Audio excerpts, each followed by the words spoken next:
sont distribués sur tous les territoires belges. Et les flyers et le site web a été financé par nos activistes, par nous-mêmes. C'est nous qui ont payé pour ça. Et si vous avez... C'est très important. Si on est ensemble, on a une immense force. Et le gouvernement va essayer de nous séparer à tout prix. Restons unis et tous ensemble, tous ensemble, tous ensemble, tous ensemble, tous ensemble, tous ensemble.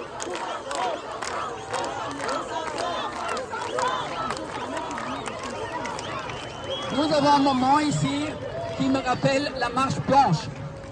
On touche aux enfants et il faut pas aller dans la violence, il faut aller dans la résistance. Il faut un gentil non merci, sans moi.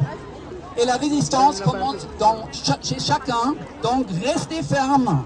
Ne vous laissez pas intimider.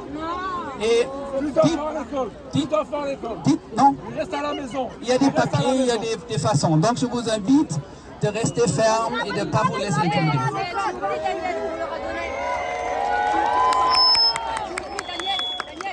On leur a dit qu'on leur donnait une semaine. Et ensuite, on passe au Conseil d'État et on enlève nos enfants de l'école.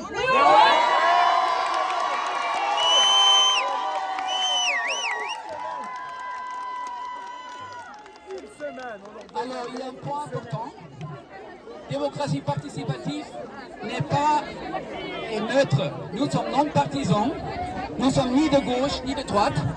On est non partisan, apolitique. Démocratie participative est un mécanisme de mesure. Nous mesurons via les enquêtes le soutien des décisions politiques prises.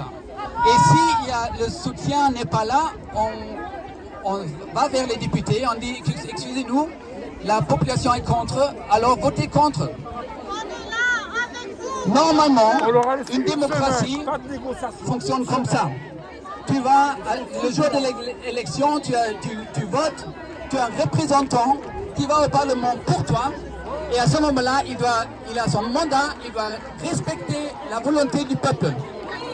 Aujourd'hui, c'est fini. Aujourd'hui, on vote, ils vont au Parlement, ils ferment la porte et ils nous...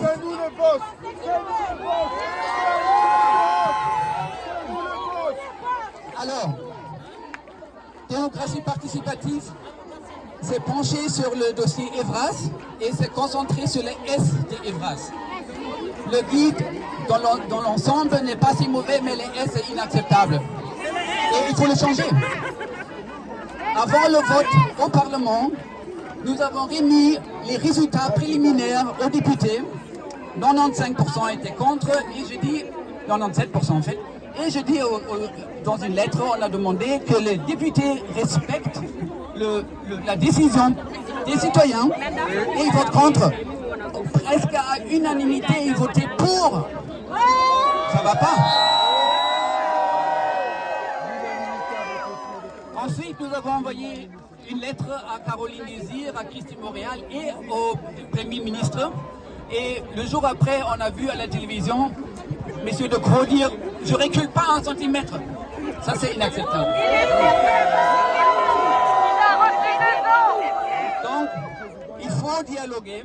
À un certain moment, il faut faire des modifications à ce document. Et nous sommes là pour ouvrir le dialogue. Il faut dialoguer, il faut réparer la démocratie. Et nous sommes là pour mettre en place ces fonctionnements, ces mesures, ces mécanismes. Donc je vous invite de nous suivre dans le futur et surtout partager les enquêtes. Les enquêtes, ils sont un bon outil.